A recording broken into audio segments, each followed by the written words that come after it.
Sur Terre, il y a des gens qui se sentent cheval à l'intérieur.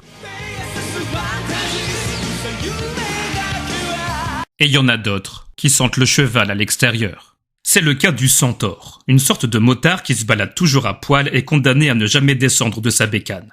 Dans la mythologie grecque, ils sont réputés pour être bourrus, violents et bons vivants. Cependant, certains d'entre eux sont plus distingués que leurs congénères, comme le centaure Pholos. Alors qu'Héraclès est en chemin pour réguler la population de sangliers sur le mont Érymanthe, Pholos l'invite chaleureusement à sa table. Ce dernier lui propose de la viande de premier choix ainsi qu'un des vins les plus raffinés qui soient puisqu'offert par Bacchus en personne, le fameux dieu du vin. Héraclès ne peut refuser pareille invitation et de toute manière il ne doit réguler qu'un seul sanglier. Place au pinard, le saucisson attendra. L'odeur du breuvage est si divine qu'elle parvient jusqu'aux narines de ses frères qui s'empressent d'aller voir qui a osé festoyer sans eux. Ayant entendu le bruit de leurs sabots, Héraclès les attend sur le pas de la porte. Dès qu'ils aperçoivent le demi-dieu, les centaures comprennent que c'est lui qui a profité de la boisson et l'attaquent aussitôt armés de leurs haches. Round 1. Fight! En un éclair, Héraclès sort son arc et les abat un par un grâce à ses flèches enduites du venin foudroyant de l'hydre.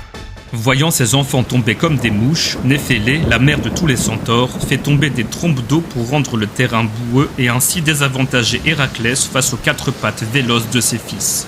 Malgré la boue qui le ralentit et la pluie qui réduit son champ de vision, Héraclès continue de one-shot ses adversaires qui finissent par prendre leurs pattes à leur cou. Il s'empresse de se réfugier au pied du grand Chiron, le centaure le plus sage et le plus érudit d'entre tous. Moins grisé par l'alcool que par sa frénésie meurtrière, le héros les poursuit pour finir le travail. Round 2.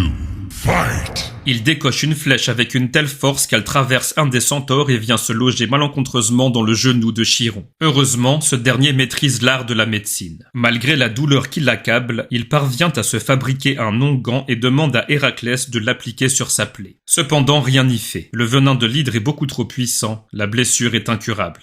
En plus d'être le goth de la médecine, Chiron est immortel. Mais au vu de la situation, son don se transforme en malédiction et le condamne à une éternité de souffrance. Prométhée, qui a eu vent de cette histoire, propose alors à Zeus de prendre l'immortalité de Chiron pour le libérer de son malheur. Le dieu des dieux accepte et Chiron peut enfin partir en paix. En l'honneur de la grande sagesse du centaure, Zeus fait de Chiron une constellation, celle du Sagittaire.